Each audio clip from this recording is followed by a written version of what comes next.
Welcome back, everyone, to R2Kast number 106. Today we have, in my head, the sort of father of podcasting. I mean, he's probably sitting there having a bit of a giggle. I mean, this man is the Joe Rogan of farming. He really is. Not that he shoots elk on the weekly or has a dumbbell the shape of a skull, but in that he is, until about 10 minutes, the person to my knowledge that had the most country-based podcasts released, because he told me about someone else that he was on, but let's forget about that for a minute. Ben Eagle. Ben, would you like to say hello? I really enjoyed that introduction. Thank you, Wallace. Hello, it's great to be on R2Kast. Brilliant. Just before we get started with another episode of the R2Kast, I would like to thank our primary sponsors, A-Plan Rural. A-Plan Rural are heavily involved on the social media scene in the ag space with 120,000 followers on Instagram. They use this following to host social media takeovers with farmers throughout the country to showcase their stories. They also post to their rural community blog with further stories about these people in the industry. On top of this, they like to support initiatives that are championing the British agricultural industry, such as myself. So thank you to A-Plan Rural for that. Pleasure to have you. Absolute pleasure to have you. It's funny. Just before we hit record, he's like, "Have you got an idea what you're going to say?" And I'm like, "Mate, I've never got an idea. Just hit record and see what happens." That was what came out. Going through my head was, today you have myself on the podcast and someone with the complete opposite amount of hair on their face is Ben Eagle. But I mean, you could have got. To be honest, you couldn't actually have two people who, are more opposite in terms of hair. So yeah, there is that. I mean, I'm quite receding. In fairness, like it's disappearing. Is it? I feel like it is. I mean, I don't know. I think I was maybe at your stage like 10 years ago. So well, I mean, trouble is once it starts going, it just goes. I remember I had gosh, this is unexpected. This is why you don't plan, isn't it? This is an unexpected start to the podcast. I was living in Bristol about 10 years ago when I had hair, and I had an Italian barber who was fantastic. Although he did smoke in the barbers occasionally, which was highly illegal, and it wasn't great. But also he was just hilarious, so I stuck with him. And he told me then, "Ben, you will have no hair in 4 years' time." And I thought, yeah, right, Aldo. He was dead right. It's like, yeah, once it started going, it just started going, and it was like, okay, embrace it. Yeah, I think I'm one of those folk. In fairness, like that's pretty far back. I mean, that's a 5 head. That's almost a 6 head at this point. Like, it's not a 4 head anymore. But yeah, I didn't hear A-Plan and Scottish Farmer on board. I didn't realise Belgravia were getting involved in sponsoring the R2Kast. But here we are. It's I said Ben was the sort of father of podcasting. I do mean I think you've released 208 podcasts on the Meet the Farmer side of things, and then you've got like 4 million other places. So before we get into podcasting, though, tell us a little bit about Ben. Tell us a little bit about your background. Who is Ben Eagle? Okay. Well, depends how far you want to go back. Let's go all the way back. If we go all the way back. So I grew up son of a dairy farmer on the Essex coast. So farming, my family is, I think, I don't know how far back we go in farming, like forever. As far as I know, we've always been farmers in Essex, which is incredibly boring. But farming on the coast. But this was back in the 1990s, which was not a great time in farming, must be said. So I was perhaps, well, my future could have been very different if the cows hadn't been sold in the late, well, they were first, the first lot of the herd was sold in 1997, I think it was. So I was 7 years old then. That shows my exact age. And then I think Dad sold them because in essence the farmer's in loads of debt. Dairy just wasn't working. Yeah, quotas had gone. And he went down the pedigree route, pedigree Holsteins. And I think it just didn't work. Unfortunately, he sold the herd, and then he went into the farm office. My gran was in there the day after, and he was like, there's a farm sale down in Truro. Should we go? And she was like, yeah. So then they ended up buying another herd, which they then they had those, but they were literally just milking them once a day for another 4 years, and then sold them just before foot and mouth, which was quite fortuitous, really. Yeah. But either way, so the cows went, the entire farm completely changed. So the dairy buildings, they became what is now actually an aggregates business. So they were rented out to an aggregates firm. And yeah, the whole farm converted to arable. And we lost a lot of people. There were a lot of people on the farm. And everyone went. Dad had that horrible experience of having to lay everyone off, many of whom had family links with the farm for more than one generation. And it was just not a very great time. So that was the context that I grew up in. And as a result, and I don't blame him at all, Dad, both for me and my sister and my brother now, but there's quite a big age gap between us, so he wasn't around at that time. We were very much put off going into, well, specifically on our farm, but the agriculture generally, I suppose. It was never really going to be an option. So yeah, we were always encouraged to go out and see the world and do other things and find something else, which I managed to do for a very long time. But I wouldn't be here actually having this conversation with you if I'd actually kept Not staying strictly true to that. So new series has started. R2Kast all in. Anyone can come on. So not strictly true. There we are. But yeah, so it did surprise me that I actually sort of made it back into the farming world. But so when I left school, didn't really know what I wanted to do. I'm interested in lots and lots of different things. I'm very interested in people. I'm very interested in the world, I suppose, generally, other countries, other languages. But so when I left school, I thought, right, okay, I just want to try some things out. And I've always had I suppose, an entrepreneurial side to me. So my first business coming out of school was in beer. So I teamed up with a local microbrewery. I came up with a recipe. I went on like a 2-day brewing course, crash course, did a load of homebrew. Thought, oh, this can't be too bad. Came up with a recipe, took the recipe to made it with this brewer. It actually wasn't too bad. And I tell you what, as an 18-year-old, with pretty much as much beer as I could drink / sell. Hopefully slightly more on the selling than the drinking side. It was pretty good. It was good fun. And how long did that go for? If I was sensible, it was going about 5 years. I kept that going for. And if I was sensible, I'd still be doing it now, because definitely back then, I mean, microbrewing was good.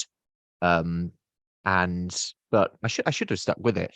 In essence, yeah, I did a lot of other things in that time, including going to China for a time, going around Scandinavia for a time, and I went. I worked at a school up in North Norfolk for a bit. I sort of thought, well, I might be interested in teaching as well.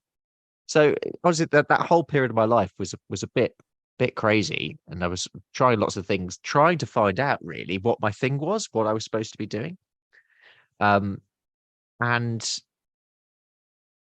I ended up going to university because partly it's what I wanted to do, but partly because it's like, I'll be honest, a lot of other people in who I went to school with did that, but I went when I was 21, so I spent 3 years just trying to figure stuff out.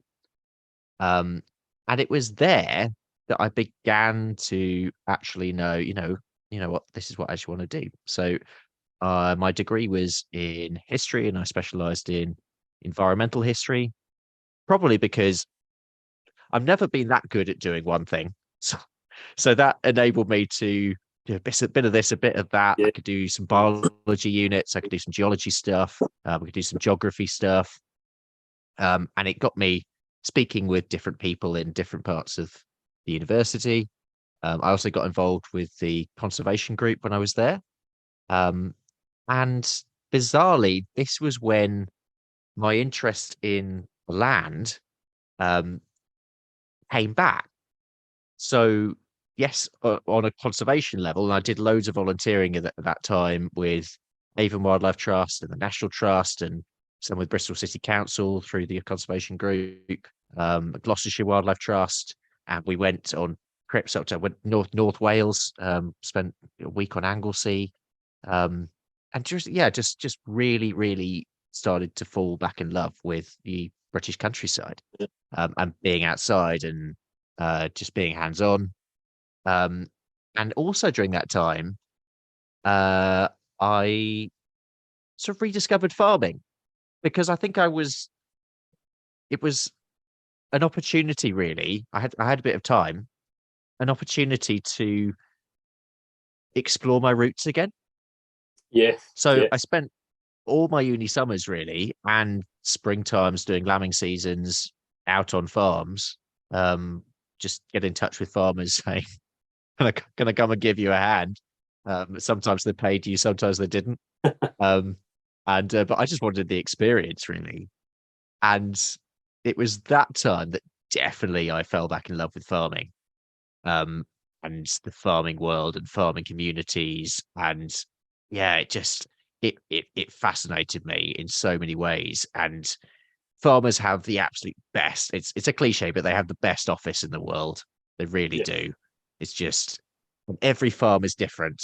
Every farm is different, no matter. Certainly in the UK, the UK is so broad in terms of landscape, in terms of geography, in terms of culture as well. But there's also this fantastic, as you well know, Wallace. It's like there's this great community element to farming. It's And amazing. I love that. I love that. And So it's amazing if you're in a village, or it's amazing if you're like we are in this world. You know, yeah, everywhere is good. Yeah, love it. yeah, no, Love for sure.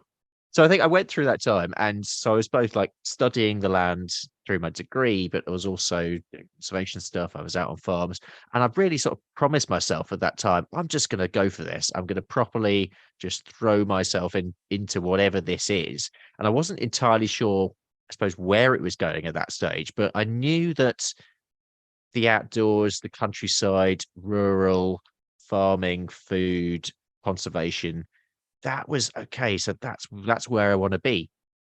And I started a blog about that time actually, which is still out there. And I need to actually think what to do with this. And What's it God, there must called? be it's called Thinking Country, thinkingcountry.com. Still there. I don't know That's when the lovely. last piece was written. I occasionally feel guilty and then I write something on there. Um, but yeah, that started I think 2013, something like that. Have you found it? I spelled thinking wrong. Wait a minute. Oh, there you are, looking like a model. Wow. Well, I can't Oh, even so remember here, what there's it some looks like at the moment. lovely photos on here. So yeah, so that's the thing. Um, and so this was so that was really I've always enjoyed writing. Always enjoyed reading and writing, and so this was a way again. I think partly of just exploring my thoughts. Not that I knew anything at this time, but it was also a way of reaching out to people. I remember I came across Rob York for the first time at that time. Rob's been a really long-standing connection as soon as I sort of trod into this world. I really love what Rob does. Have you had him on the podcast yet? I've not, and it's a name that I am not acquainted with at all. Oh, you need to get in touch with him. South Wales, at Abergavenny. Yeah, he's got he's just got a great approach to seeing the I'm learning countryside so in much. lots of This is the different ways thing. actually. You're going to teach me a lot of things here. What was the surname? York, Yorke. Oh, York. See, Yeah, I'll write that down. yeah. Be a person to get in touch with. No, he's definitely worth worth getting on. So I was sort of exploring all these ideas, and came out of my degree. I absolutely so I was at Bristol. I don't think I didn't even say that. Yes, I was in Bristol, um, and absolutely fell in the way that a lot of Bristol students do. It's like absolutely fell in love with that city, Right. and I still love it now. I'll be there. I'll be there this weekend. I'm on a bit of a work trip, and whenever I can go into the city, I will. It's one of the great things that I love about what I do as well. I've ended up having friends and connections in loads of random places Yeah. in the UK. Not that Bristol's random, but anyway, so yeah, Bristol's fantastic, and I finished the degree, and I was so sad to just end that.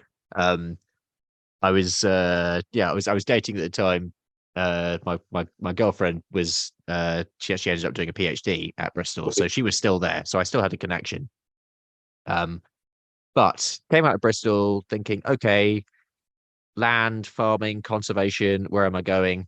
And to be honest, by pure luck in many ways, because that's sometimes how these things happen, getting a job in conservation is, I mean, really tough. I'm slightly stepped out of it now, so I don't know how things, whether things have got better. Be interesting to hear if they have. But back then, in essence, so I'd had what 3 years of volunteering experience in various places, which you'd think would be enough normally, but you still need a bit of luck. And a job came up at Essex Wildlife Trust, which was on the reserve, which bordered our farm. I knew the place like the back of my hand. I'd also written, I should probably sideline this as well. I'd written a book, which I published, literally just published, self-published, just at the end of my degree, which was based on this place which is called the Naze Peninsula, which is the most easterly part of Essex. Well, actually, with just all these amazing migratory birds, etc. Yeah. But while you mentioned that, where in Essex? Because I worked for a couple of summers in the marshes. Oh, did you? Okay. Yeah. So the Naze is right up in the northeast, just opposite Okay. Harwich, up in Okay. Tendring. Yeah. So yeah, no, it's a stunning place. And I mean that role was it was a great opportunity to continue learning. So Mhm. it was partly an education role. So my job title I think was education ranger, which I don't think Cool. I haven't had a job title. Well, barely. Yeah. I've been self-employed for ages, so I barely have many job titles other that I've made up myself. Um, but yeah, it was a great opportunity for learning, but also it was practically a PR role. So the trust were building a visitor center on the site, and part of my job was really firstly to recruit volunteers, which I absolutely loved working with that group of volunteers. It was so much fun, and they were just a brilliant group of people. So it was recruiting them. I had to spend one morning a week in the town in Walton in this little desk where people could either come and shout at me if they didn't like what we were doing, which there were quite a few of those. They could ask me questions, but to be honest, I didn't really know anything at that point, so I don't know why they would do that. I did get the odd person, or they would just come and have a chat about anything. Here, there's a YouTube series in there. You could have filmed that, and that could have went big time before YouTube was massive as well. So it was sort of the PR side alongside this visitor center. And I learned so much about people at that stage. So I was what was I? I was 24 when I first got that job. And yeah, dealing with people, what makes people angry, what makes people happy, what people want, and balancing different people and how people work together as well. So yeah, so that was fun.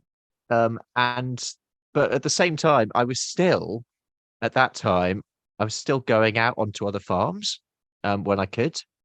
And I think I did maybe did like a couple of lambing seasons when I could take annual leave. I would go off onto farms. And I knew at that time that I wanted farming in some way to be part of my life. I still didn't know how, but that sort of brought me to the stage of I'd looked at people who worked for FWAG, or in some sort of agricultural advisory role, and I thought, you know what, Throwback. this sounds quite interesting. That is such a throwback. Sorry to interrupt you. I just haven't No, heard no, of do it. ages. Yeah. That's a throwback. No, not for any reason. I just remember going on Okay. different farm trips with Flag when I was like, I went with my mom and dad. Like, it wasn't me as a person on my own. Really? I really haven't heard much about them since. That's crazy. I would just like to quickly interrupt the show for a minute to give you some extra information on our primary sponsors, A-Plan Rural. A-Plan offer bespoke cover for farms and estates the UK over, and will give you tailored insurance for anything on the farm, from your old workhorse tractor that's been around 20 years or a fancy new and exciting diversification. Yeah. So it's sort of just Yeah. okay. So maybe I go down that role. So in essence, even though I really enjoyed with my time with Wildlife Trust, but it got to the stage where I was like, okay, I want to start transitioning more into the farming world. Yeah. So I decided to do a 1 year postgrad at Cirencester, doing a thing called the GDA, the Graduate Diploma in Agriculture, which pretty much gives you access to all units across the undergrad units. And we were just the strange people, the strange postgrads who join all the undergrads, and like sort of, oh my goodness, yeah, sort of. It So may you're be, in it for partly maybe it's sort of like I'm not a student. It's like, why am I here? So you were 25 and we're like 18-year-olds, that type of deal. Yeah, I think I was 20. I was 26 at that point. Yeah. Um, Yeah, that's what but age I am. yeah. I just did a master's level thing, I guess. So I get it. Yeah, it's strange, but met some great people when I was there. Yeah. And yeah, and similarly, yeah, so Cirencester is it's an interesting place. Okay. Yeah. Explain. As a well, just as a I don't think so. What I really love in life is being able to just dip your toe into different worlds. So I enjoy like sort of I'm trying to use an example now. So me Walton, which is local town that I was in and tendering where I grew up. What I love about Essex is that you've got, certainly at this part of Essex, is that you've got this is I do have a point about this, by the way. You've got a great I have a horrible I was tendency of like, have going you off on forgotten about huge Cirencester? tangents, but there is a point here. So you've got EastEnders, you've got farmers, you've got like London city types, um, you've got the rural community, you've got people who sort of went on holiday here and then ended up moving, you've got retirees, you've got this bizarre mix of people in the same place. And I think growing up with that, I've only sort of reflected on this recently, but I think it had a massive impact because Yeah. it means you can go to a local pub round here and you can talk to all these different groups of people. So because I just have rather like you, I'm guessing it's like I really enjoy being around different people, and I find people's stories fascinating.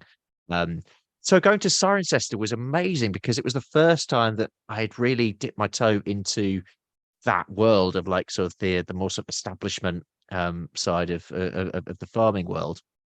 And yeah, I had a great time. But then coming out of that, I thought, right, okay, I was determined throughout all this that mostly because when I was at Cirencester, I met an amazing lady called Jenny Phelps, who you should also have in your podcast, if you haven't already. I don't think you have.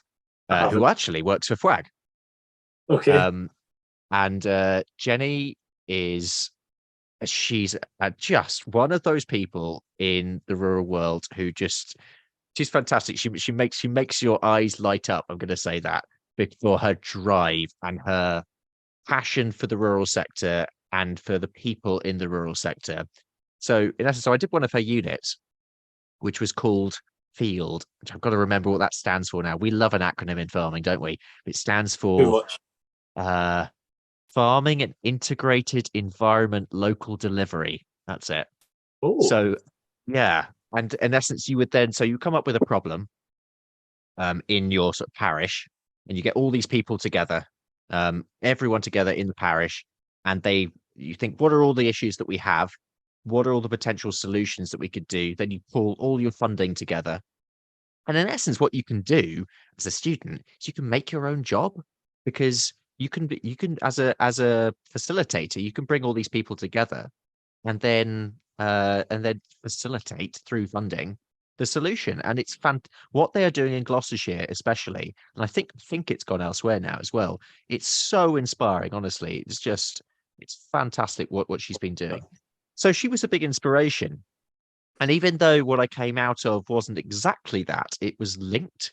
So I got in touch with a guy at the National Trust, and I also wanted, at that stage, I was still very much interested in the sort of heritage space, in history.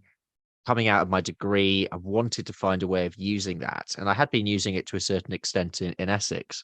But I thought, okay, so what's the National Trust really good at? National Trust is fantastic at telling stories about built landscape, about British heritage buildings, big country houses, all that stuff. And they tell those stories really well. But how well do they tell the stories about the landscape, about the history of the landscape? Because the National Trust is a massive landowner, Yeah. and it owns loads of farms, owns loads of estates, woodland, coast, all these incredible places that people love. So yes, there's a lot of work being done, but could I do anything maybe to add to that, in terms of telling stories of the landscape and critically bringing people together? And very long story short, this ended up turning into a project involving my old supervisor at Bristol University, Peter Coates, who again is a massively inspirational figure in my life, and the National Trust team.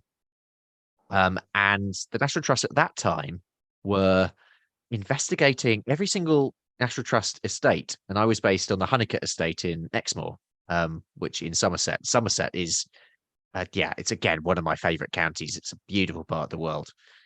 And we were looking at this thing, which the trust was looking at generally, called Spirit of Place, which sounds really woo-woo, but actually, what it was, and I thought at the time, okay, what is this?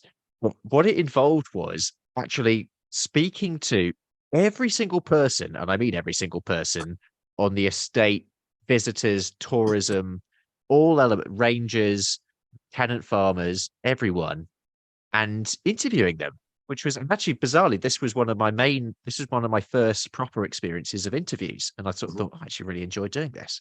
So I got all this information together.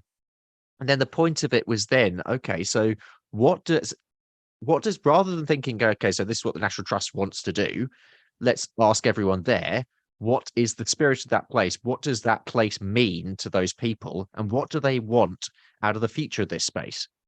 And this came then, the project led on, and it was really exciting. I loved being down there. But we got to the stage where do we go next with this? And so this is 27, end of 2016, into 2017, I think it is. And I went through a stage of my life where everything just fell apart. Okay. It was this was the time in my life when I realized that mental health was a thing. I had no idea that mental health was a thing before this point. But I lost my job, my relationship at the time, my house that I was in, everything fell apart in a really short amount of time, like probably 3 months. And I was applying for, I knew that this job was coming to an end. And I sort of got the feeling that the funding wasn't going to be renewed, or it wasn't going to follow into something naturally. In essence, without me doing a PhD, and I really didn't want to do a PhD at the time. I still don't want to do a PhD, to be honest. I have a lot of respect. I have lots of friends who've done PhDs, and I have so much respect for all of them who do it. But yeah, so I knew that wasn't going to happen. So I applied for jobs, including a job at DEFRA, and I had ended up working at DEFRA. I think, I am not the kind of person who should be working at DEFRA, and I have a lot of respect for them who can do that as well, because I can't do that. Why? But anyway, why? Because I'm too much of a maverick. I'm too much of a maverick, Wallace. Okay, fair. Yeah.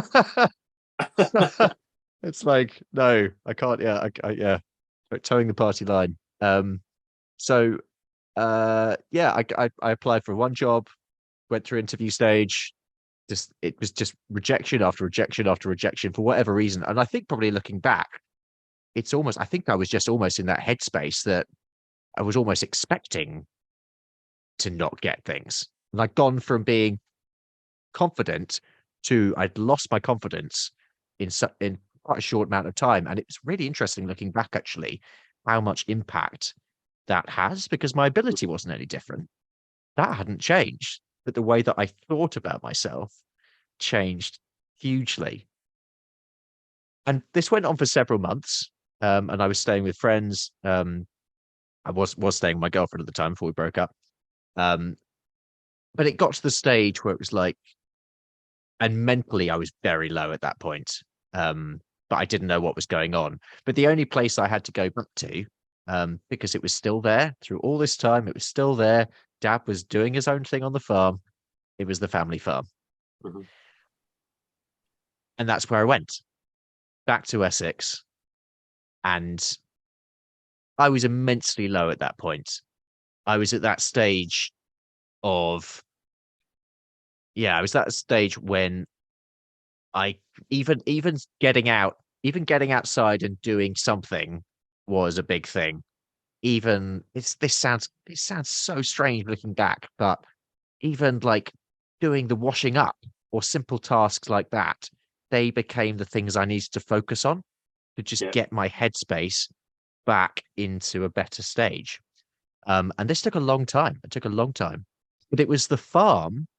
Bizarrely, it was the farm that helped to bring me back, and running as well, which is another story. But yeah, so running helped me, and simple tasks on the farm. After a bit of time, I bought into a mate of mine's sheep flock. We ran about 150 Texel and Charolais cross mules for a while together. And again, that was really, really useful for me at that time, because I had to be there for them. It was a responsibility. And bit by bit, my mental state improved again. And I came back. But because it's me at that time, it's like once I started feeling better again, I think the mistake I made, because I did have another issue about a year later. I thought, okay, that's fine. I didn't deal with any of that properly. I just sort of got better in my head, I thought, and then carry on. And at that stage, I was doing everything. It was like do as much as you can. And yeah, we have quite a lot of diversifications on the farm, because I think the benefit of the dairy going down when it did in the late 90s meant that Dad had to adapt. Yeah. We did diversification before it was fashionable to do diversification. So I mean, he had like a model airplane club from the 1980s and things like that, sort of came in onto the farm. So it's always been slightly left field as a place. You're the second Essex-based guest I've had on that spoke about airplanes. That's really funny. I know yours was models, but like, have you heard Chris and Zoe, or Chris's story, like Super Serious Farmer, about the plane? About aeroplanes? No, I haven't. Have you not? I need to hear that. I mean, go back and watch R2Kast number 73. But long story short, his grandfather disappeared forever in a plane crash on Christmas Eve. Like, he spoke about the three things that were bad that had happened to him, and they are all shockingly bad. But that one was his grandfather had a farm in Kent and Essex. Is that over a peninsula? Is that right? It was over a estuary type thing. And he was flying one Christmas Eve, and they never ever came across him again. And I think that was before Chris was born. But like, he was like, each generation had a. And I'm not saying it with a smile on my face, but I'm saying it with, like, he talks about it in like a, what's the chances of that type thing? Like, it's a horrible situation, of course it is. But that's the second down there farmer. Was that episode 73? Yeah, you did say you were going to test me in this, didn't you? Yeah, it's funny. I know because there's a last time I spoke to Wallace because he has this strange thing where he can literally he knows every single episode, which Nah, I'm not actually going to every, try one not now. not every. 26. Uh, Hazel I mean, Mullins. currently I have no way of actually checking if we're right or not, but yeah. Hazel Mullins. Okay, we'll check afterwards. 42. 40. Wait a minute. So 46, Gemma Lane. 45, Crawford Niven. 44. I think Gareth Wyn No, Jones. this is mean. I think it's Gareth Wyn Jones. Okay. Tell you what, let's just quickly Let's check. have a look, shall we? So the first one you said was 26, and I said Hazel Mullins, yeah? Yeah. Let's accidentally play one. I don't think you can get thingied for that. Right. Oh, see, I'm debating that Gareth Wyn Jones one now. No, it's not. It's not. Gareth Wyn Jones was 40. Joel Salatin was 42. Joel Salatin. Yeah, it's You've a had big Joel one. Salatin on this. Yeah, That's man. cool. I've had someone. He's been on Rogan twice, and I've had him on the podcast. Right, I'm going to be silly if that was wrong now. Wait a minute. So 40 Gareth Wyn Jones, 42 Joel Salatin. I'm almost certain 26 is spot on. Yeah, Hazel Mullins. Oh, that's pretty impressive. I definitely can't do that with mine. I have a terrible memory. Go on, 2 yeah. 106. I just I can do 102 only because I've just done episode 200, so I've just been going back. 102 was Oxford, so 103 was Oxford Real. 104. Oh, I don't know. My brain does not work like that. Mine got weird, but I've never been able to utilize. Where was I? What was I talking about? Mental health. Yes. She spoke about the fact he went into diversification model airplanes. Yeah, diversification. Model airplanes. So I was doing a lot of stuff. And through all this time as well, the podcast was happening. We'll talk about podcasting in a bit because that started back in. When did it actually kick off? November 2016 was the first episode. And that started. It was literally just. It was when I was on the National Trust project. And it started really because I was looking at conservation and the conversations I was having with my conservation colleagues about farming, like they were fascinated, but also back then, and this has improved. It's still, I still think there's a way to go, but back then there was like, it was like farming and conservation were massively at war. Mm-hmm, and there wasn't really, so I'd like, what can I do in my small way to actually maybe help with this? So I thought, okay, I'll go out and see some friends because I knew quite a lot of farmers at this point because I've just been out on farms. So I thought, okay, I'll just go and record their stories. I had no idea what I was doing at all. And oh gosh, if I go back to some of those early episodes, think, what are you thinking, Ben? I've 2 questions on that, just quickly. Yeah. 1, can you remember your first episode? Who was it? And 2, how did it feel interviewing for the first time? What was your second time, wasn't it? You'd done it a wee bit before. But yeah, so the first one was at Stowford Manor Farm, Wingfield near Trowbridge in Wiltshire, with Anna, my friend Anna Bryant, who I met at Cirencester actually. She was on the MBA. And I was like, Anna, I need a friendly face to try this out with. And I bought what was I using? I think I was. Did I buy a? Yeah, I did. I did buy my Zoom H4n mic, dictaphone thing then, and I took that out, and and it was really good fun actually, just playing around with audio and different farm sounds. Episode 2 was, I'm fine on the early episodes. Episode 2 was at Elm Tree Farm, which is in Bristol, I remember there was a sound of. It was a pig sound, which I recorded then. And back then, my mate Tom, who did all the mixing and mastering until I think episode 60 odd. So he is actually an audio engineer, so he knows what he's doing. Did And it go he was downhill actually after? he was the one who suggested, Ben, have you thought about podcasts as a thing? And I had no idea what they were at that time. So I didn't know what to do. So I just recorded the content, and then he would edit and make it sound great. Um, but yeah, so episode 2 was there. And then it just sort of, but I was determined at that stage that every single episode was going to be face to face, because I was mostly doing it then, yes, as a way of telling farming stories to conservationists, if anyone was listening. And to be honest, back then I was putting out all the episodes through on my blog. I wasn't actually uploading them through um a hosting site. Yeah. So that was happening, but it was also a way of me getting out to farms and learning about farming, because for years I had like shut farming out of my head. I'd then sort of become interested, and I had this like hunger to learn. And so what better way than go out and record stories and get to see what's happening on the farm, and ask them questions. Tim May was an early episode as well. And that was fantastic. It cost me a bloody fortune just driving about all over the country, and time wise as well. It's just mad. It was a pre-COVID world when I was on the farm, then I'd drive to like North Yorkshire for like the day. I'd just leave at the crack of dawn, get back at middle. No wonder that my mental health was suffering, because I was And just doing way too much.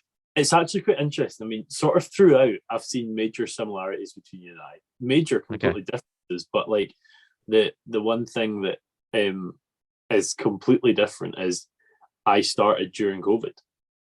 So it was the complete opposite. I mean, the thing you had a point where you learned what mental health was, and I had that exact same thing. It was a similar process. I lost 2 of the 3 things. I didn't lose a job, but Yep.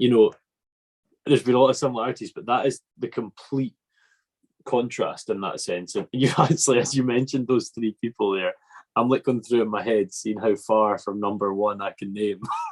Yeah. Having like a Yeah. little in my own head, it's really sad. I think I could But, probably get up to about 30. But anyway, yeah, I'm sure you can. Yeah. quite- Yeah. So and COVID yeah. was an interesting one, because COVID made me pivot with the podcast. All of a sudden, I had to do them virtually. And actually, it's because I wasn't able to. I obviously wasn't able to put them out every week. It was like I would go off and maybe record a few at a time, and then release them as and when. But COVID then forced me to actually make them into, say, a proper podcast, and have them out regularly, and start to build that community. And then it became a weekly show.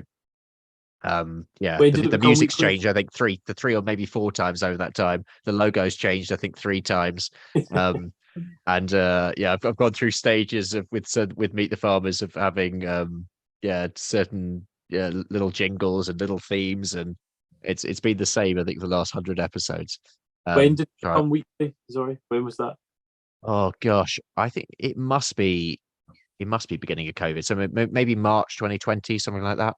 Right. Um, Okay. Yeah. I remember launching with the new music, and maybe it's slightly later, maybe June 20. It was early mid 2020 anyway. It's quite funny. I mean, like I only went weekly 14 months ago. Yeah. Like I was doing some checks like in May this month I'm releasing 10 episodes, right? And It's insane.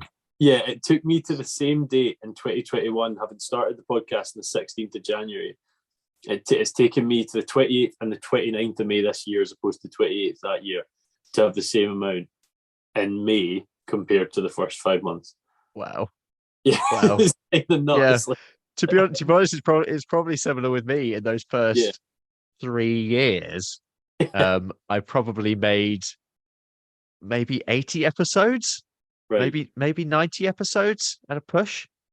So yeah, and then it's but the virtual aspect has opened that up. But at the same time, I still think that the I really, really enjoy the face-to-face episodes that I do. I think you get it's a very different feel to it. And actually, shout out to It's in Our Roots recently, because they've had some great visits. I'm a massive fan of that podcast and what they both do.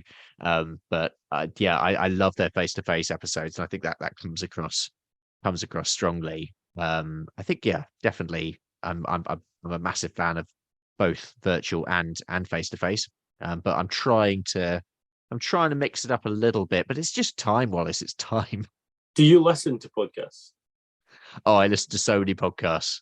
Really? It's like it's quite bad. So I'm constantly I'm probably subscribed. I'm just looking at my Apple Podcast now. How many am I?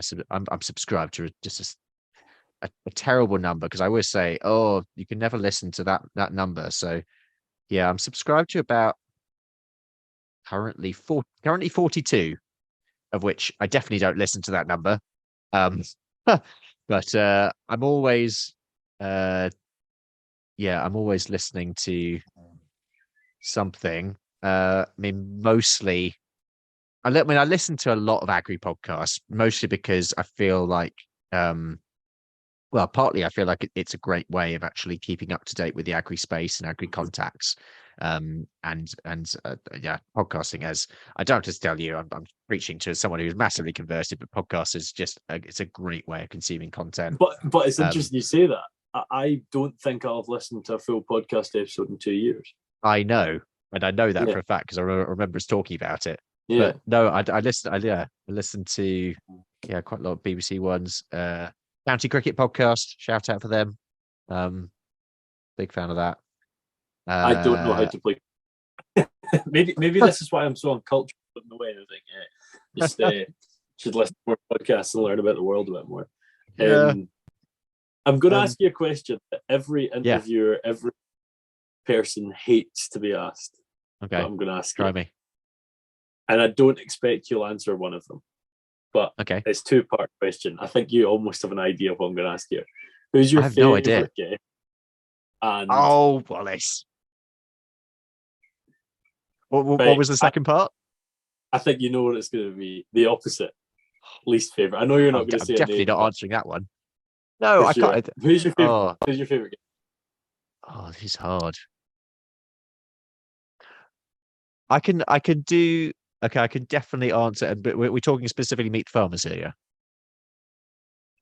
Yeah, I mean, or everything, and that you'd be like 98 series on the go. The most memorable and powerful episode that I've recorded, which was last year, was with Emma O'Sullivan. And that formerly Picton Jones. And that was the mental health episode. Is that DPG? DPJ. No. Yeah, DPJ. Yeah. That was incredibly. That was one of my hardest interviews to do, for sure. But I'm really proud of that episode. And I got lots of feedback afterwards. And I really hope that being out there will make a difference for people. And it was just Emma is, because for me it's always about these people. Emma is one of the most inspiring people that I can think of in the rural space. I have so much respect for what she's done, and I admire her so much. So that would definitely rank highly. But there are it's as you know, every guest gives something different, don't they? They all offer something different to listeners. And because when I'm making Meet the Farmers, actually when I'm making any podcast, it took me a while to do this, but I'm almost there with the listener because I think maybe because I listen to a lot of ag podcasts and other podcasts as well. I see myself as a listener first and foremost. So I'm like, sort of, what is this person going to give to that listener? What's that side of the story? And that comes a lot in terms of planning the podcast as well, and thinking about who's going to come up. I mean, there's still, again, as you know, there's like a never-ending list, isn't there? And it's just there are so many people still on my list who I want to contact and get on the show, including your good self, of course. Oh, you just your- want me on to try and run off the 106 episodes in a row. I'm tempted. I am tempted. That might actually be all the episode is. Yeah, that would be pretty cool if I could do that. I don't really big myself up often, but I'd be pretty proud if I could do that. I would be, yeah, very, very impressed if you could do that. And I also believe that you can do that. I think you will. I think I could. Do you know that?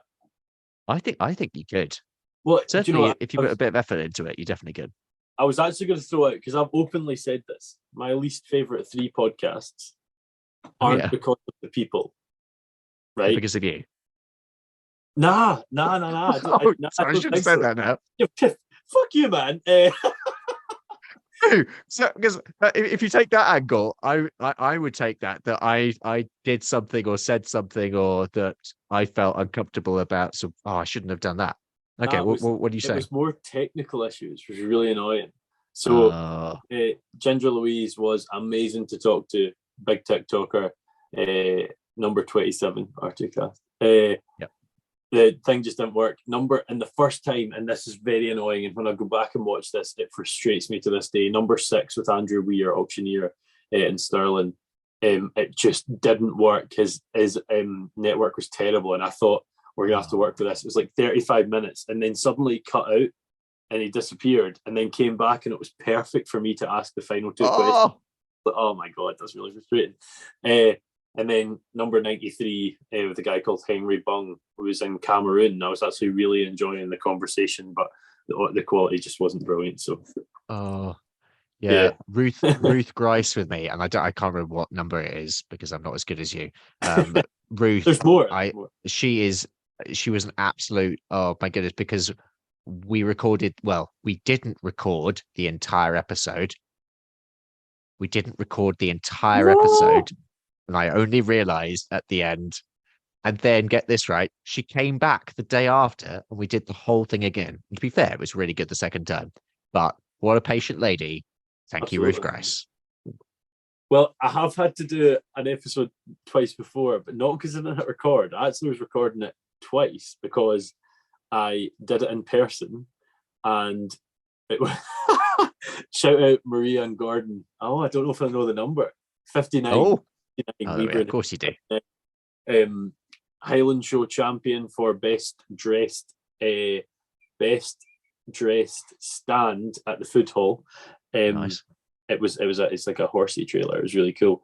But they came to the local show, like on the island where I'm from, and the night before we were like, we'll film this podcast, and we just got steaming drunk. Like it was like 2.5 hours. I was like, I cannot release this. Like it's just us having a giggle.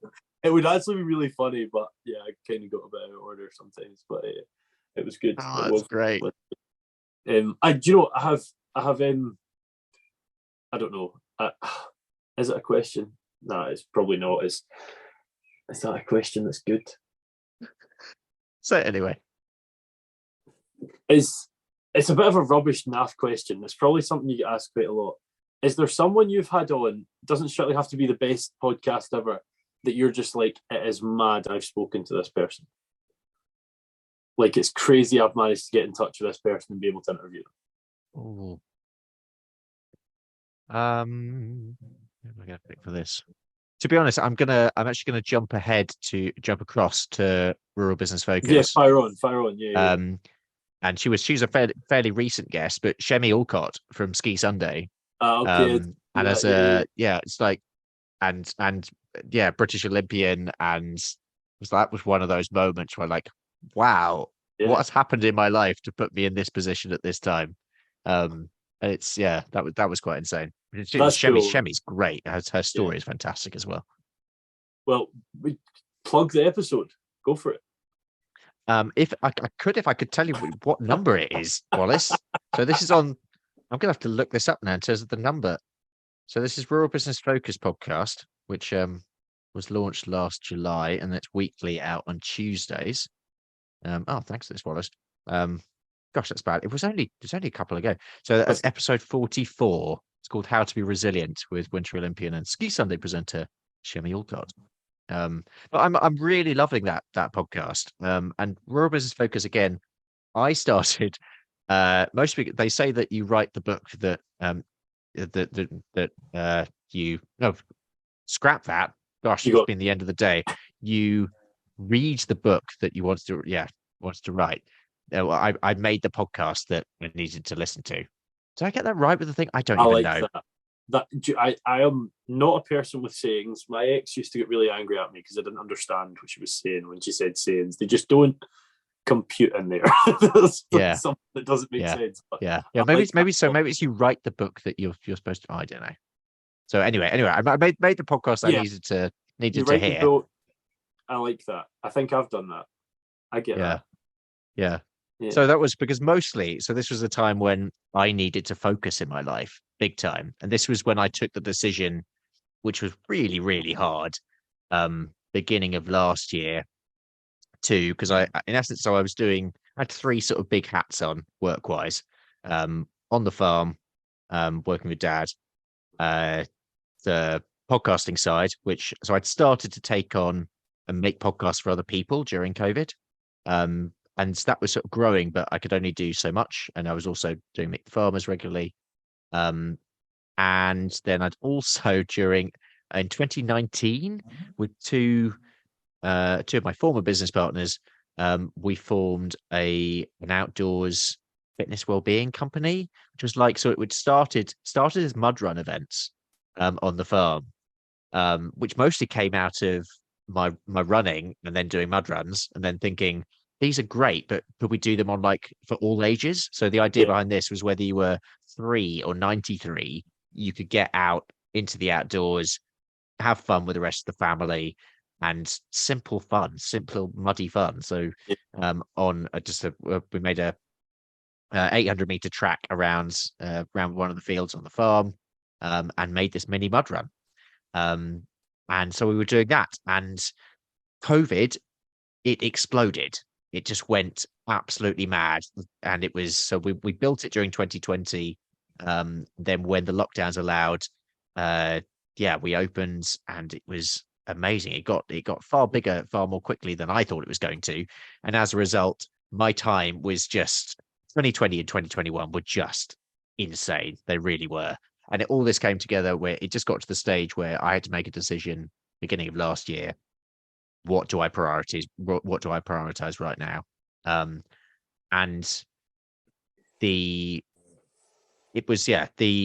With my journalism hat on, with the podcasting, I knew there was an opportunity here, and it's what I love doing. And out of the three right now in my life, I was like, Ben, if you don't do this now, then you're going to regret it. So that was difficult decision, a difficult conversation with Dad, but actually turned out it wasn't that difficult. He was great about it. Going to step back, really focus on this. And right now, it was the best thing that I did. It was a fantastic. I'm really glad I made that decision. Well, where was I going with this? So anyway, so focus. So I needed to focus. So I thought, right, okay, I've done this. So I'll create that podcast. Rural Business Focus came out. And the whole idea about this podcast it's partly about profiling amazing businesses, of rural businesses of all types. Because I also wanted to almost sort of step outside the farming bubble a bit and go in, because the rural sector is very wide, it's very broad. There are lots of other people in other areas, as you know, on this podcast again as well. So step into those. And it's partly about inspiring people who run rural businesses to be their absolute very best, both in all parts of their life. And so I'm inviting guests on. We've got some mindset stuff. We've got some business skills stuff. So it's a business podcast which is focused on the rural sector, but it's looking at lots of different areas. So, and I'm really enjoying doing it. We're about nearly 50 episodes in. I'm gonna be 46 now. Is that right? 40. Yeah. You're all about the numbers, Wallace. You're all about the numbers. It's sad, isn't it, man? It's ridiculously sad. Do you know what? It's just it's tragic. It's tragic. It's not.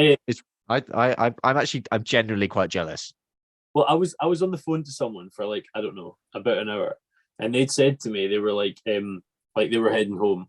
They were like, try and guess like where I am, and I was like, second roundabout before your house. They were like, what the fuck have you done that? I just like numbers and working out. Yes. Do you do that with number plates as well? I have another mate who is amazing at number plates. Yeah, I could tell you my whole team's number plate. I could tell you half my street number plate. I could tell you the first ever number plate of the car I was in first. Like, it's NGO2CK. In case you actually interested, it was a Renault Scenic Blue. It had a little secret compartment under the front passenger seat. Anyway, but that was not really the question. The question. I wish I could use this for useful information, but I can't. Anyway, I can't even remember the question. Yeah, no need to say numbers, figures, or anything like that, but it's quite interesting to people. How do you generate income from this type of thing? Where does that come from? So the podcast agency, which I formed, so it's called Rural Pod Media, and it's really been formed as a specialist rural podcast production company. So at Rural Pod Media, we do everything from full production. So that's right the way through from a business that it's mostly businesses. I do some training for individuals as well. But it's mostly businesses. If you want to start a podcast, but you're not sure where to start, we can do absolutely everything from concept through to script writing, production, recording, post-production, everything. Or for people who want to create their own podcast, but they don't want to do the technical side, we'll do the editing, the post-production.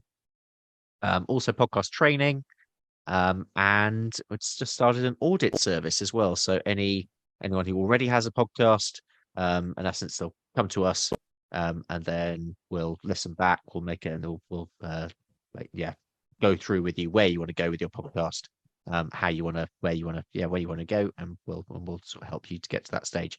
So that's one. And then I also host a few others as well, including the Kite podcast with Will Evans, which I absolutely love doing. I've been doing that since 2020.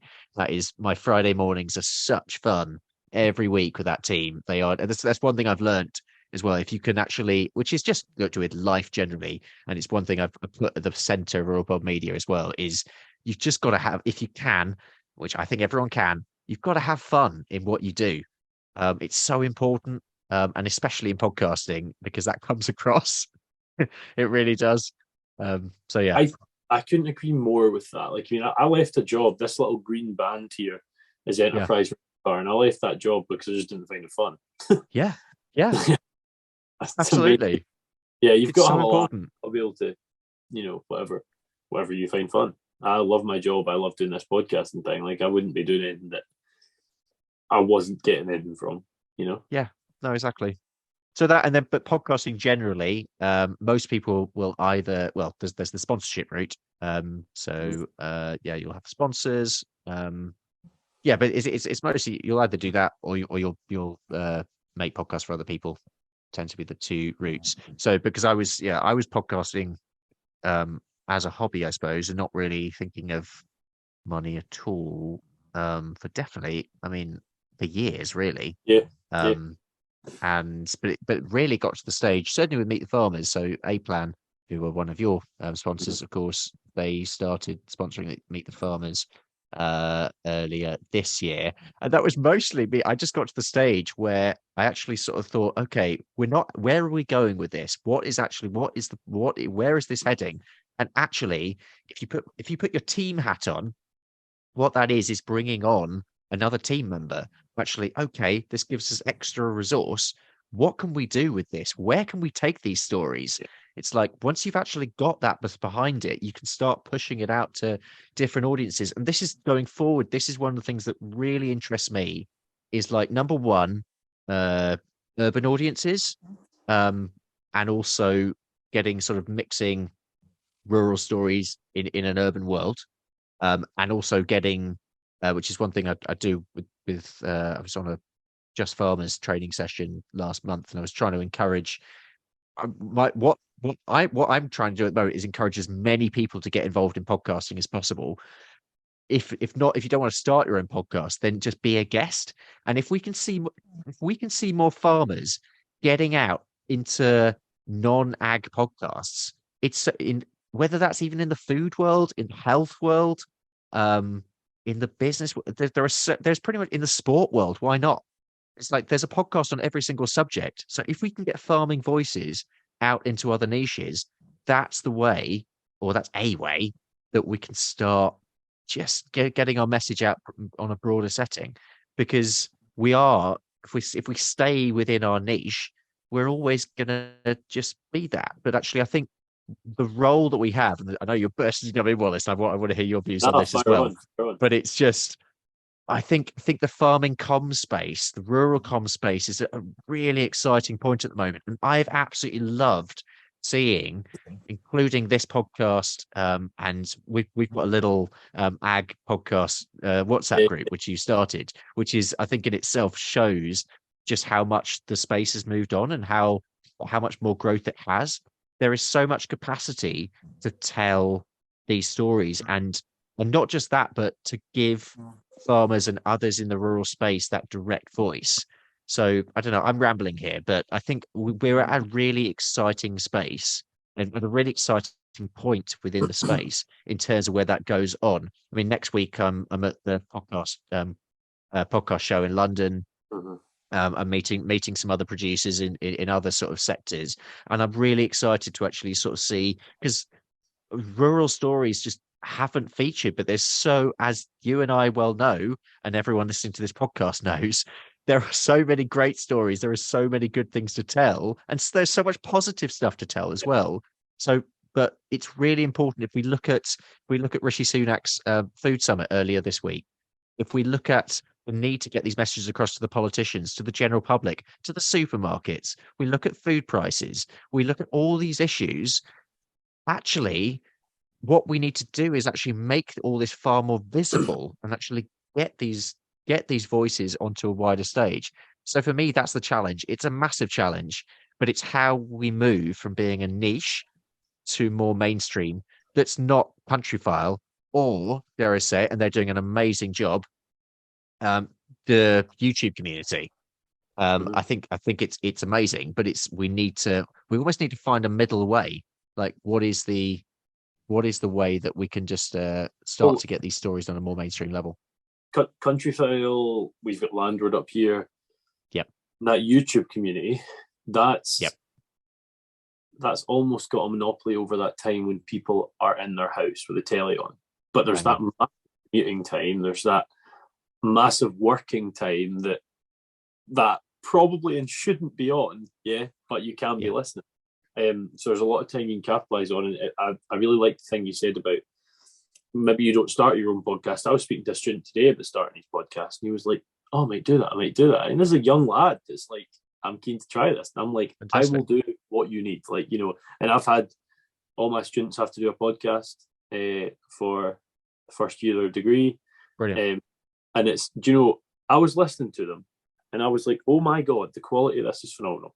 I mean, so impressive, whether it was on their own or it was with 2 or 3 other folk. But the thing you said about going on to podcasts, whether that's farming or not, is so true. Like, I mean, Neil Barrett was on Joe Marler there a few weeks ago. I don't know who Joe Marler is, but I see he's quite famous. So, I mean, it just looks, I mean, if I was there, the 3 of us would look the same. We're just 3 bearded guys. If you want to hear Neil's story, NJB Hoofcare, R2Kast number 99, me and him actually. Oh, there he goes again.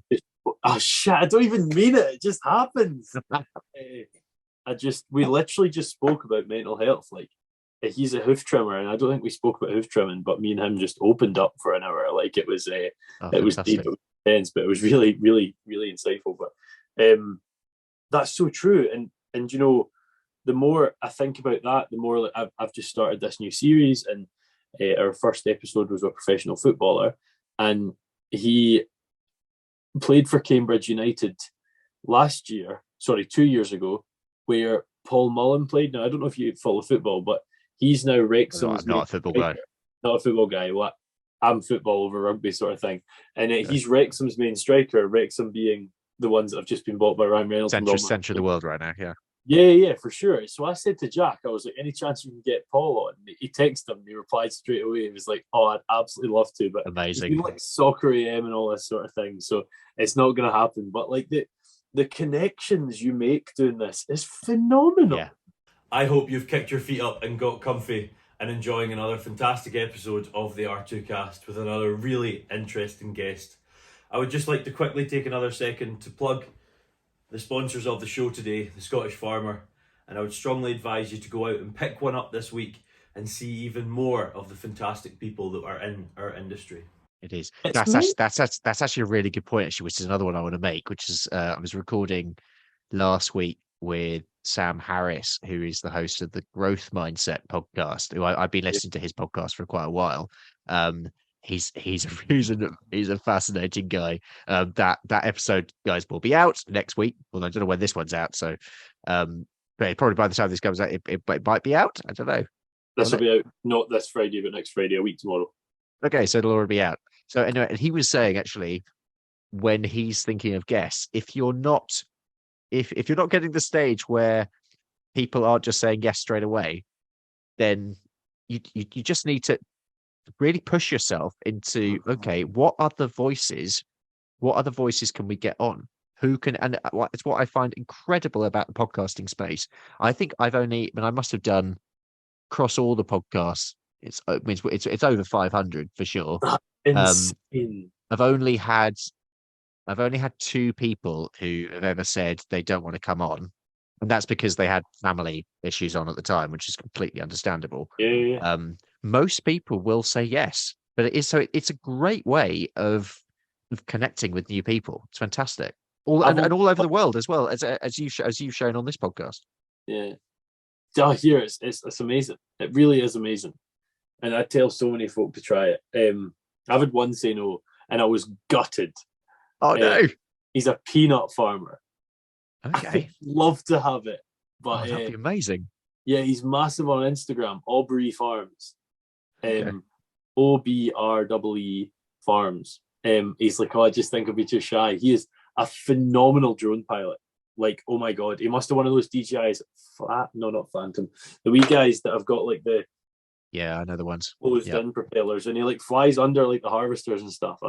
I go out and try that with the DJI Mini too. I'm just gonna end up killing it, but it's really really cool stuff. But he was like, nah, I don't know if I want to, but I'll get him at some point. Ben, I'm conscious that you are a talker, as am I, and we could definitely keep going for I think probably another 3-4 hours. 100%. But I'm also conscious that I have the gym. It's been an hour and 15 minutes already. It absolutely. That's it, actually. Yeah. It flies by. Wow. I always find it goes quicker when you're on your side. Yeah. Because you. It definitely does. It definitely does. Yeah. I'm doing like the sort of admin as you go, but as you obviously know much more about than me. But one thing that really impressed me was you had a mic from day one. I still have the iPad I had from R2Kast number 1. I should really look it up. Production quality, to be honest, but at the same time, I think this is a point that I make quite a lot, and certainly when I'm doing training as well. It's like all you need to podcast is your phone, isn't it? At the end of the day, and that's for me. That's I'm not sure. And again, I'm going to make this point next week when I go to the podcast show. It's like I don't like the fact that podcasting is becoming too professional. I think that podcasting, which is it's a double-edged sword, because I think good podcasts should have, so it should be as professional as you want it to be, and sound quality I think is really important. But at the same time, it's like podcasting should be grassroots. Podcasting should be easy to do. It should be relatable, and all you need is your phone, your sound recorder on your phone. You record a file. You use some simple editing software, or suppose you can edit it on your phone now as well. And then you upload to your hosting site and you put it out. It should be really simple, but it is also an obsession. And over time, it's like, I think I just gradually started acquiring mics, and it's like I'm not technically minded, but when it comes to sound stuff, I found it really fascinating. And my brother, who's a musician, he knows far, and he actually he does some sound work for me as well. He knows far more of the technical side. And so it's like sort of I know how to do things, but he knows like all the science behind it, which I find fascinating.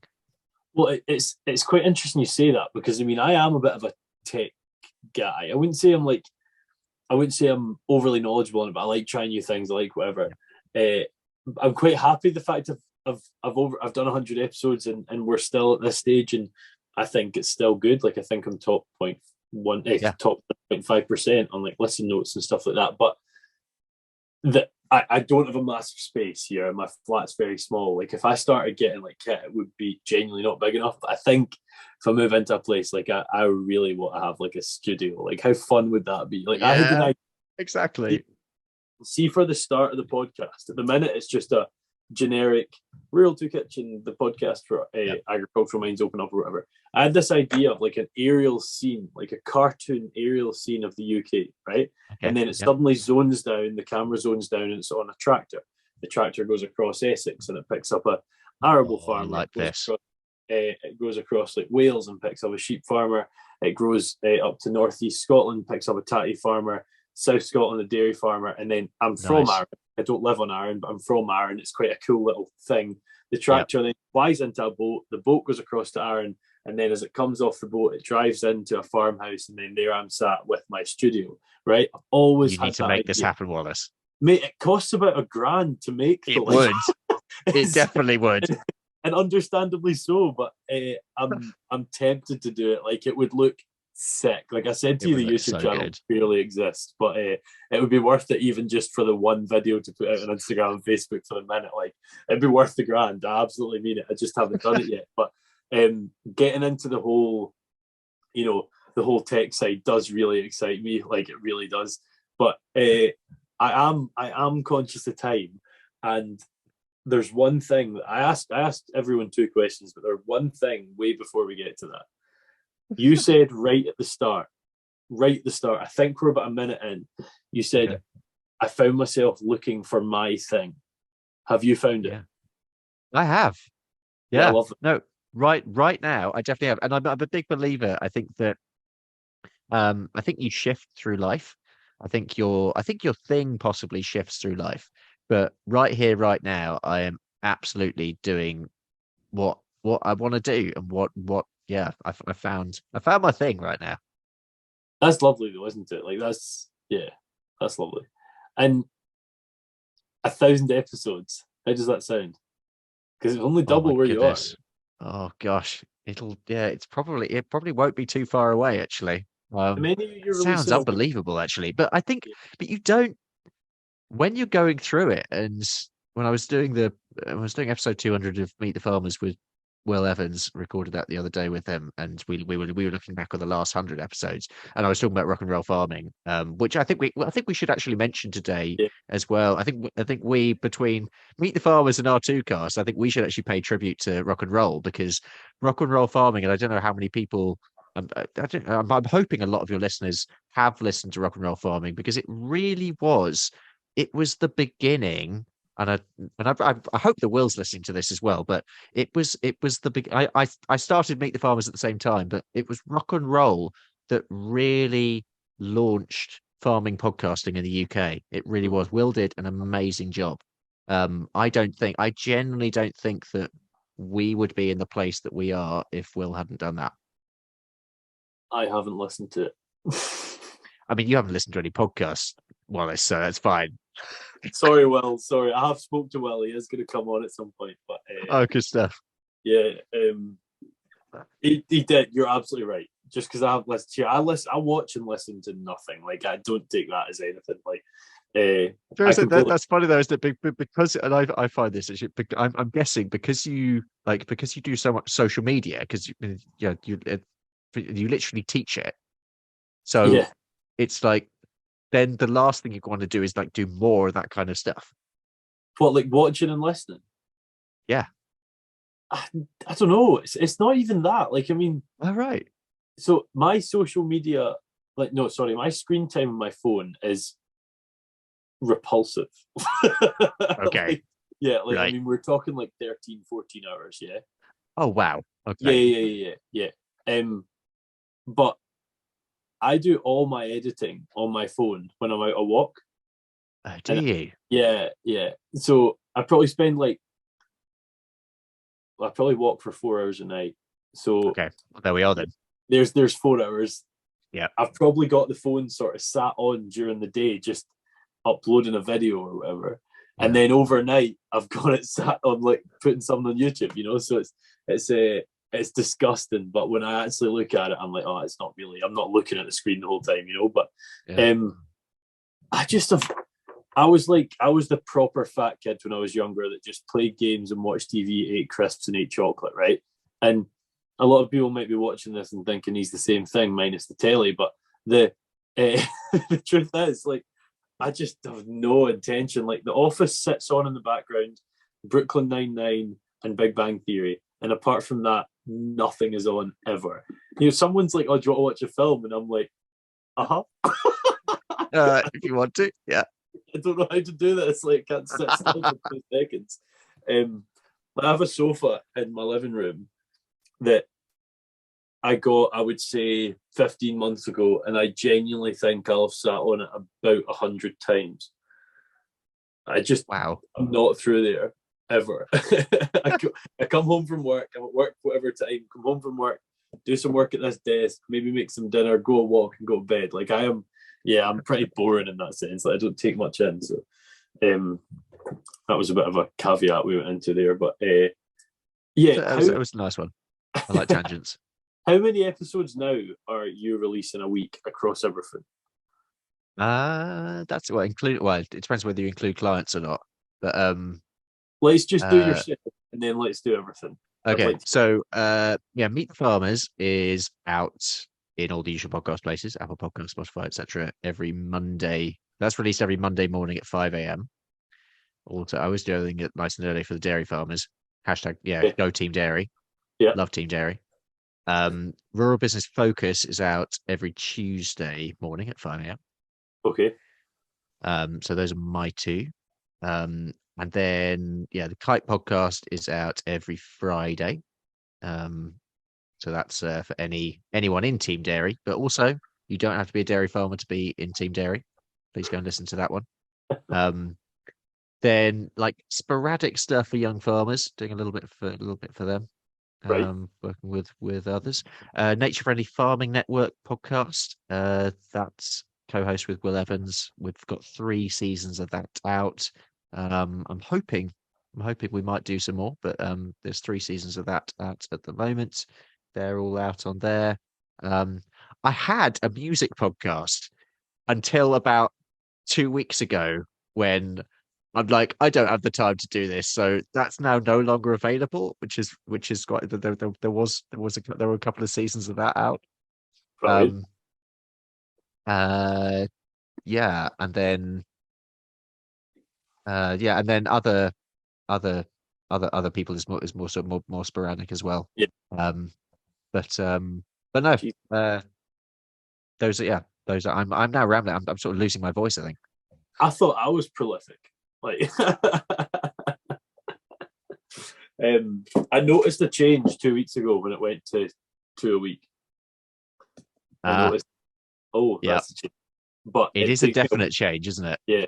Once you get over that, like, I mean, it was 6 a month, so it wasn't just like a doubling effect. It was like a 1.5-ing effect, I guess. But yeah, I was like, shit.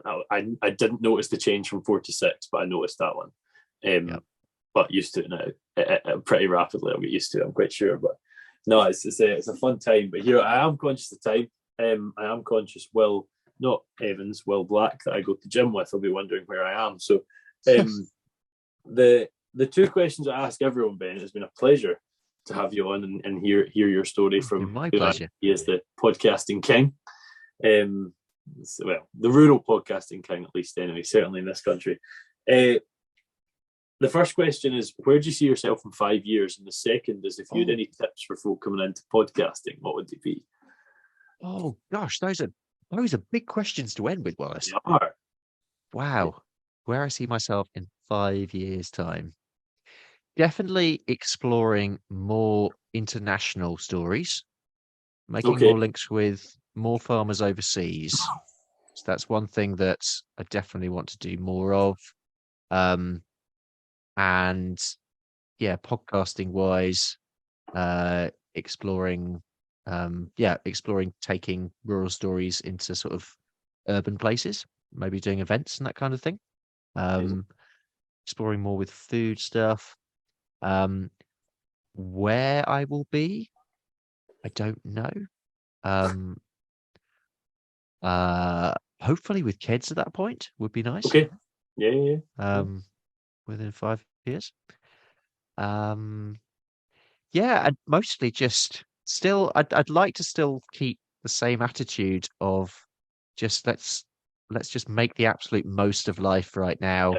do some exciting, interesting things, um, sort of look out for the people around me, um, and just keep shouting out for amazing farmers out there.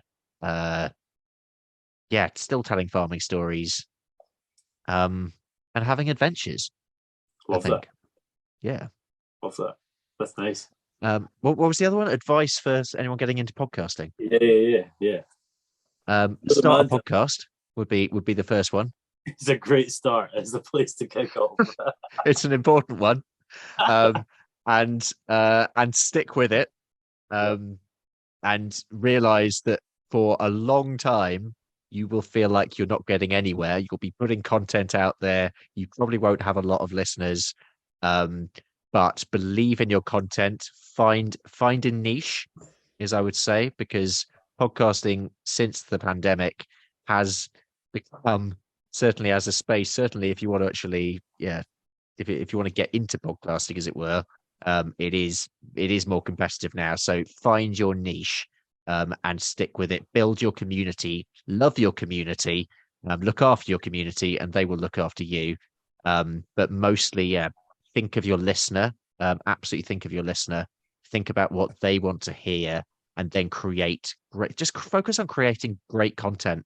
Yeah. Because at the very least, you never know what that's going to lead on to. So if you're making content about something you're passionate about or you're really interested in, then that's going to make you get out every week and make that content. Because if you're not actually, if you don't have, it's not, if you're not passionate about it, if you're not interested in it, then that will show. And also, you won't just keep on getting out week after week and putting that content out. And like I said, you never know where that's going to lead. So even if you don't end up working in podcasting, say, or running a successful podcast, that might lead on to something else in another sort of area of the industry that you might be interested in. But I would say it's absolutely great thing to do. It's a way of, as you were saying, Wallace, earlier, of meeting some incredible Yeah. people, of having some experiences that you never thought you would experience, and it's just a really exciting space. And it's also a really, I would say, as a community, podcasters are really collaborative, really quite friendly and willing to work with each other. The fact we're doing this right now, Oh yeah. loads of podcasters collaborate with each other, and that's what I love about the podcasting space. So, but make a podcast, get out there, stick with it, and if you want any advice, get in touch, and hopefully Wallace can put my details in the show notes. Yeah, I should do that. I'm terrible at not doing that sort of thing. I'm That's actually really bad at that. I just write a fun story and then forget to tag fine. post. The the thing that is so true about that one is do not get disheartened by the fact you get no views for so long, because I Oh mean yes. that my if I could get it up quickly as I sort of try and waffle on and make this point, my the trajectory of views is so interesting because for I think there 15 months I basically got nothing. It took let me get this right. It took me 15 months to hit 10k views. Yep. And 16 months to hit 20. Yep. It's fascinating, isn't it? Yeah. And I think especially if it's slightly different if which is why the last sort of year or so, a couple of years, loads of celebrities have just come on and started a podcast, and straight away, because because you've already got an audience, so of Yeah. course you're going to do well straight away. But if you're going from nothing, which again, going back to my point earlier, that's where I think podcasting really is. It's with grassroots people who are really passionate about their niche, about really passionate about telling a story. It's gonna take time to build that audience, but it's weird, honestly. You will find probably countries that you haven't even heard of. You will have listeners from those countries to your podcast, and it's really bizarre how your community gradually grows. I had 173 views, right? Yeah. Total. And I had a viewer from Singapore. And I'm Yeah. pretty sure that Singaporean viewer has seen every episode. Yeah, there you are. I have no crazy, idea why. But it's really interesting because, I mean, I can't find the thing. Spotify for podcasters doesn't work. But it was like nothing. I think the most I ever got in a 2-week period was like 62. And then suddenly that jumped up to like 480. And nothing against Katrina, number 37, was what it happened with. But Katrina is a great story, but she doesn't have a massive following or anything like that. Like, I don't know what happened. It was really interesting. Yeah, I think it was Podchaser. I'm going to get this wrong now. I think it was Podchaser released some stats last year, and that actually the top, or rather the bottom 50% of podcasts across the world receive less than 27 downloads a week. The bottom 50%. Yeah. Wow. Yeah. So if you receive more than 20%, if you receive more than 27 downloads, then you're in the top 50% of podcasts. I think I'm which pretty. I think that says a lot in terms of just stick with it. Yeah, agreed. Yeah. But also, if you're speaking to 27 people, it's 27 people, isn't it? It's really cool. If you were in a room with 27 people, if you had to give a talk to 27 people, I'd be like, yeah, that's quite a lot of people. So yeah. Well, do you know what I'm going to do? Thank you so much for coming on, Ben, but I'm going to end on a challenge for myself. Say a number between 1 and 106. Oh, we go. I mean, you're going to get them all right, aren't you? So, but I'm going to go. There's just before you say, there's a batch of 10. I have no idea. Oh, is there?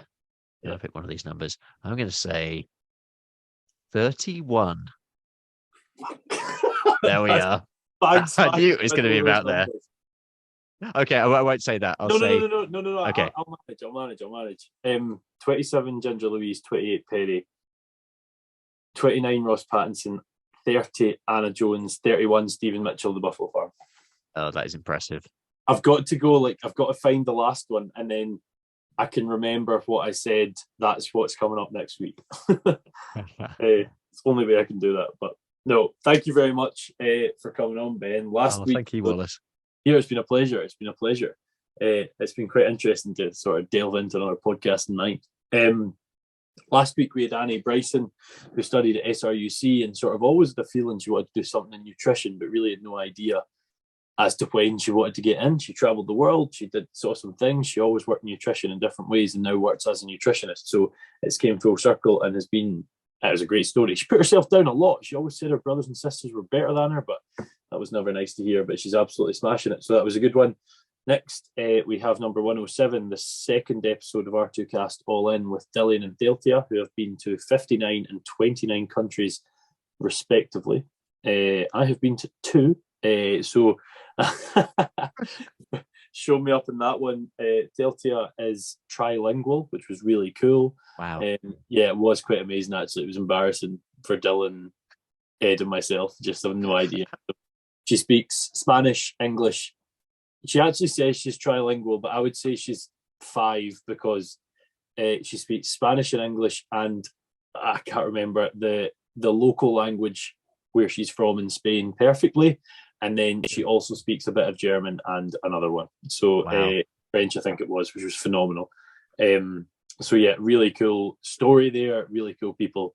And what I really liked about that podcast, and you will see it, is Dylan and I drew so many similarities between, when in reality our life have been polar opposites, but there is so many similarities. You can just about follow the linear exact life we've lived in a completely different way. It's really interesting. I don't want to say any more than that. I want you to go watch it on next week when it comes out. I keep saying next week. That's not the case now. It's now this week. But yeah, Ben, it's been a pleasure. Thank you very much for your time. I hope you've enjoyed yourself. I loved it. As you know, I love being a guest on a podcast. It's like it's great. A wee change of feeling. But yeah, no, thank you very much, and thank you for listening as always. We'll see you for R2Kast 107 with Dylan and Teltia. I hope you've enjoyed another excellent episode of the R2Kast. I just want to take this moment to quickly thank our primary sponsors once more, A-Plan Rural. If you follow A-Plan on social media, you'll see the work they're doing to really promote British farming and back our industry. It's been a pleasure working alongside A-Plan Rural so far, and long may it continue. The values of A-Plan Rural runs perfectly in line with the whole mantra of Rural to Kitchen, and I'm glad to have them on board. Check them out on Instagram at A-Plan Rural and on Facebook at A-Plan Rural Insurance. See you for the next podcast.